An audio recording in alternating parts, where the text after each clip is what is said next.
In the mountains of Romsdal in Norway, Tobias is taking his daughter Nora to see the troll peaks. The fairy tale says 13 trolls once gathered here for a wedding, but they got so drunk they lost track of time and became mountains. Nora thinks she's too old for fairy tales now, which hurts Tobias to hear, and he reminds her you gotta believe in something to be able to see it. 20 years later, on the Atlantic coast of northwestern Norway, Nora is an archaeologist on a digging expedition with her team. Most of them are ready to give up because they've found nothing in 6 months and funds are running low, but Nora is stubborn and keeps going. Her persistence pays off and she ends up finding a dinosaur skull, for which the team throws a celebration. Meanwhile in the Dovre mountains, a construction group is working on building a new railway by digging through the mountains. This has gotten lots of attention from activists that are against such destruction of nature, but their presence is ignored. When the explosives are finally activated to start the tunnel, something deep inside the mountains growls and causes a collapse from which not all workers can run fast enough.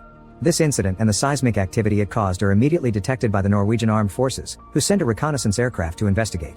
Sigrid is in charge of managing the cameras on those aircrafts and quickly puts together a series of visuals that she shows to her higher-ups, who decide this is big enough to alert Prime Minister Berit. On her way to the base, Berit is informed of all the damage caused by unknown forces and shown the images they took, which Berit's advisor Andreas thinks look like footprints. Berit finds it amusing but unrealistic and gives Andreas 2 tasks: to keep the press away from this information and to find some scientific experts that could help them with this problem. Moments later, a helicopter is picking up Nora in the middle of her celebration, asking her to come with her to see a matter of national security. Andreas welcomes Nora to the base and takes her to a secret meeting, where Berit, the most important military leaders, and a few other scientists are discussing the possible reasons behind the incident in the mountains. When Nora presents herself as a paleontologist, she isn't taken very seriously because dinosaurs are extinct, therefore they couldn't have been the cause of this. While the team doesn't reject the possibility of a military attack from another country yet, so far the reports seem to favor the theory of the cause being geological in nature. Pictures appear on the screen showing a crater and indentations on the landscape, which prompts the scientists to throw theories like sinkholes or subterranean pockets of gas. Nora interrupts them to point out those craters are clearly footprints, but once again, she isn't taken seriously because footprints would mean monsters, which is a stupid idea. Another interruption comes from Sigrid, who has hacked into the phone of one of the activists and has found live footage of the incident. The destruction is quite disturbing to watch, but before the others can go back to their gas theories, Nora makes Sigrid play the video again, more slowly this time. There's a clearly roaring sound in the background, similar to an animal, and in the shadows among the falling rocks, there's a huge and mysterious humanoid shape. Meanwhile in Lesja, an old married couple wonders what's gotten into their dog, who won't stop barking. Suddenly, the entire house starts shaking, so the couple runs to hide in their basement before everything starts to crumble and the power goes out. Once the shaking stops, the couple comes out to find their house completely destroyed, although the dog at least is okay. Back in the base, the leaders still refuse to believe the footprints could have been left by some kind of giant creature, and Nora points out that whatever it is they need to take action against it instead of sitting on their butts and arguing for hours. Berit is impressed by her attitude and makes Nora the official scientific advisor, then she's asked to go with Andreas to Lesja to check out the latest incident. On the helicopter, Andreas asks Nora how she became a paleontologist, so Nora tells him she's loved nature since she was a child, and her kitty love for fairy tales evolved into wanting to look for the real monsters underground. Her mom died when she was 10, and her dad was a professor of origin mythologies and folklore, but the older he became, the less he could distinguish between reality and fiction. This is why Nora hasn't seen Tobias in years. Andreas confesses he wants to be a writer and is excited about the possibility of this incident having supernatural causes, but Nora cuts him off when they arrive at their destination, shocked by the damage to the landscape. The military is already securing the area, and Nora is welcomed by Captain Kristoffer, who shows them the tracks that came from across the river and into the valley, then make it 2 miles south into the mountains before simply stopping. The soldiers did a full sweep of the area, but they found no other clues. Nora asks the old couple some questions, but they didn't get to see much because a giant moving figure was blocking the sun. They did hear something though, a loud howling that sounded like a very sad melody. Afterward, Nora takes a closer look at the damage and notices a very strange and strong smell that she decides to call hypernature. She also uses UV light to look for biological traces, but she finds nothing other than earth and stones. Nora asks to be taken to the place where the tracks suddenly stop, and the thermal scanner shows no signs of life, only mountains. Since this creature is too big to hide or disappear, Nora wonders if it's capable of camouflage. Nora's starting to come up with some theories, but she is still unsure, so she takes Kristoffer and Andreas to see Tobias, who comes out with a firearm when he sees strangers on his property, especially an armed soldier. After Nora makes him realize this is the daughter he hasn't seen in years, Tobias accepts to let them in, although he'll have to put on some pants first. Tobias' house is filled with paperclips and research that show his obsession with finding a mythical creature known as a troll. Nora stops him from talking about all his theories about trolls being real and the witnesses being silenced and asks him to concentrate on the footage she proceeds to show him, explaining she thinks his old work may have some clues. After all, nobody knows these mountains better than him. However, Tobias thinks this footage proves his troll theory is real, and when Nora points out scientists would have already found troll DNA if they actually existed, Tobias reminds her that the Christianization of Norway got rid of all the mythical creatures, and when he was about to reveal it all, Tobias was sent to the loony bin. He thinks the people in charge have always known, and fairy tales were written to make trolls look evil and dumb when they're actually pretty smart. Nora can't believe what she's hearing, but Tobias is too excited for objections and joins the team to continue the investigation. When they arrive at the area where the tracks stop, Tobias immediately notices that the topography is all wrong and doesn't match the maps. He also points out this is like being on an adventure together again with his daughter, but Nora doesn't want this to be some kind of reconciliation. Suddenly, the smell of hypernature hits their noses and the sky darkens as the mountain behind them opens an eye. It turns out both father and daughter had been correct. The creature is indeed a troll, and its ability to camouflage has allowed him to pretend to be part of the mountain, explaining why the topography was wrong.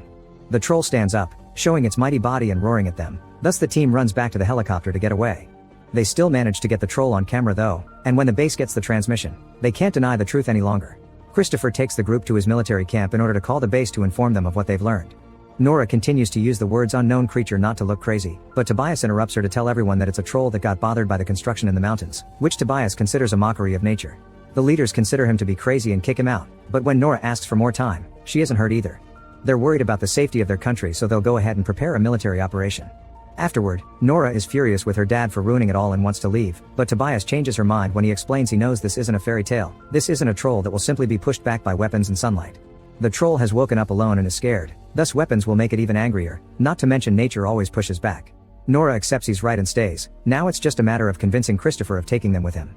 He at first turns them down, but after some begging from Nora, he accepts to hide the trio in his helicopter as long as they promise to follow his orders. Night has fallen over Heidel by the time the whole military operation makes it there. While they wait for the troll to appear, Tobias and Nora remember the old fairy tales they used to share during their adventures, and the two of them finally reconcile. The troll shows up a moment later, but when he gets close enough he stops moving, and Tobias is sure the creature knows they're there.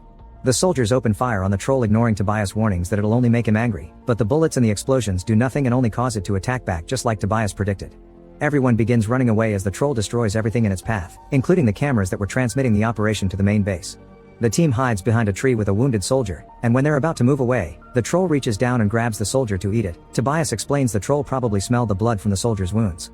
Nora, Andreas, and Kristoffer want to run away, but Tobias decides to approach the troll and try a friendly approach.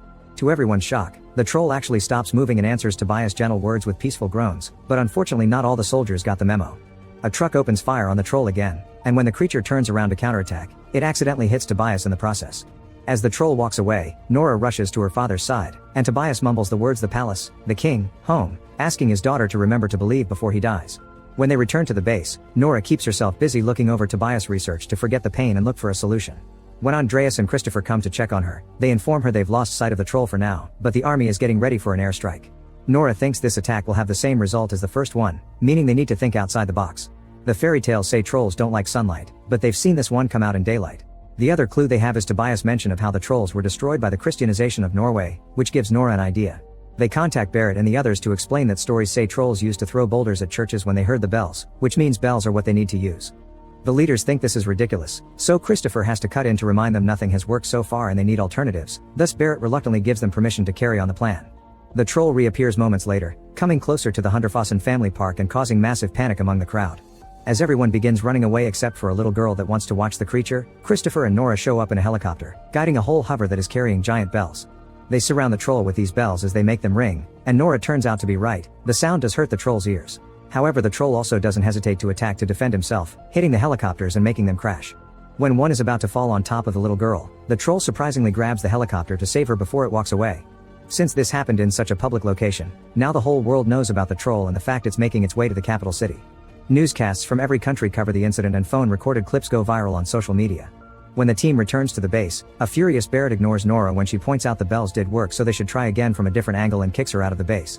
On her way out, Nora bumps into Kristoffer, who confesses he thinks Barrett is making a mistake and he'll be there for Nora if she ever needs anything. In the conference room, the military leaders tell Barrett about some dangerous missiles that haven't been officially approved yet. Barrett can't believe she didn't know about this, and Andreas points out such weapons shouldn't even be considered, but this only gets him kicked out of the room. Seeing as he won't be taken seriously, he decides to quit and rejoin Nora on his way out, telling her to get ready because they're evacuating the city. Moments later, Barrett appears on TV officially announcing a state of emergency and asking all the citizens to collaborate as their soldiers take over to prepare for the next operation and help them evacuate without issues. Nora and Andreas are in the same car and get stuck in traffic, so Nora uses this time to keep looking at Tobias' research. The pages keep mentioning Sinding and something about a gatekeeper, which prompts Andreas to comment it could be Rickard Sinding, the Lord Chamberlain at the Royal Palace. Nora suddenly remembers Tobias mentioning king, palace, home before his death, and reaches the conclusion they need to go to the Royal Palace. Andreas drives them there and they are stopped by the guards at the gate, but Sinding immediately comes to let them in because he expected Tobias or someone related to him to show up sooner or later. Sinding explains he respected Tobias, even if Tobias hated him, and his stubbornness allowed him to be one of the few people that discovered the secret underneath the palace. Once upon a time, it was considered good luck to build a palace on top of another king's home, and it turns out this particular palace has been built where the Troll King used to live. Nora and Andreas are taken to a tunnel full of troll bones as Sinding explains that the Christianization of Norway killed everything that went against their faith. They ambushed the royal troll family and only spared one baby to lure the king into the mountain. There, they locked it inside a cavern and left it for dead. 12 years ago, Tobias found out about all this and Sinding sent him to the loony bin to guard the secret. He feels bad about that, but still considers it the right thing to do, which makes Nora furious. This isn't time for an argument though. Nora realizes Tobias was right. The Troll King is coming home to the palace and they need to stop it. While looking around the bones, Nora notices her UV light is damaging them, which means the stories were right about sunlight after all. They've seen the troll out during the day, but they haven't seen it under direct sunlight because of the clouds in the mountains. Andreas points out they can't control the sun, but Nora has a plan, and she calls Kristoffer to get his help. He will put up a special trap while Nora and Andreas lure the troll to it. Meanwhile, the troll has arrived at the city, and once again the military attacks do nothing to it, so Berit approves the use of the missiles. Sigrid notices the leaders are getting ready to launch those missiles and calls Andreas to warn him, which means they need to find a way to buy time. Andreas asks Sigrid to try to hack into the army's system to stop the launching while Kristoffer is ringing the alarm system all over the city. This brings all his soldier friends to his location to help him with the trap. Sinding helps as well, asking the guards to put one of the troll's skulls on the biggest truck they have, which Nora and Andreas will drive around the city to lure the troll away from the palace. It takes Sigrid a few tries to get into the system, but once she's in, she immediately stops the missiles, giving Nora and Andreas the time they need. When the troll comes closer, they finally take off and reveal the skull on the back of the truck, which causes the troll to roar in anger and go after them as planned. Nora calls Kristoffer to tell him they're on their way, prompting him to offer a motivational speech to his soldiers in order to keep them brave when the monster finally appears. After lots of crazy driving through the streets of Oslo, Nora and Andreas reach the highway only to accidentally lose the skull in the process. The troll stops running to pick it up, letting out a painful grieving groan for its children before it notices its reflection on a building. When it tries to touch the glass, it breaks and the sudden shattering noise startles the troll, causing it to accidentally drop the skull, which breaks into a million pieces. Furious, the troll roars in pain, making Nora feel how sad it is over being the last of its kind. The creature comes after them for revenge and Nora goes back to the original plan of driving away, dodging all the destruction the troll is causing the best she can. At the base, Sigrid's hacking is discovered and her computer is taken away so they can restart the system. Seconds later, Nora and Andreas make it to the area with the trap, so they jump out of the truck to finish luring the troll right to the center as it steps on the vehicle. The troll tries to step on Nora next, but at that moment, the soldiers activate dozens of UV lights that surround the creature and start burning it. The plane with the missiles is coming closer too, but the pilot hesitates when he sees civilians on site. An argument begins at the base to see if they should abort or not, inspiring Sigrid to punch the idiot that doesn't care about his citizens, and the operation is effectively aborted. Berit and the other people at the base watch on their screen how the troll is slowly dying, and Kristoffer's soldiers are already celebrating the victory. However, Nora can't stand hearing and seeing a life suffer like this and turns off the power to save it. The soldiers get ready to shoot, but Nora stops them too before approaching the troll the same way her father did, gently asking it to go back to the safety of the mountains. The troll stares at her, considering her words, but before it can react, the sun begins to rise and it burns the troll until there's nothing left but rubble. As everyone basks in their victory, Andreas jokes about what they should call this new monument or hill, and Nora decides it shall be the Tobias boulder. When Berit arrives a moment later, she thanks Nora for her work. Andreas reminds the Prime Minister that he quit and announces he'll be a writer. Then when he walks away with Nora, he wonders if there may be more creatures hidden in Dovre. Meanwhile, deep in the mountains, something is starting to move under a pile of rocks.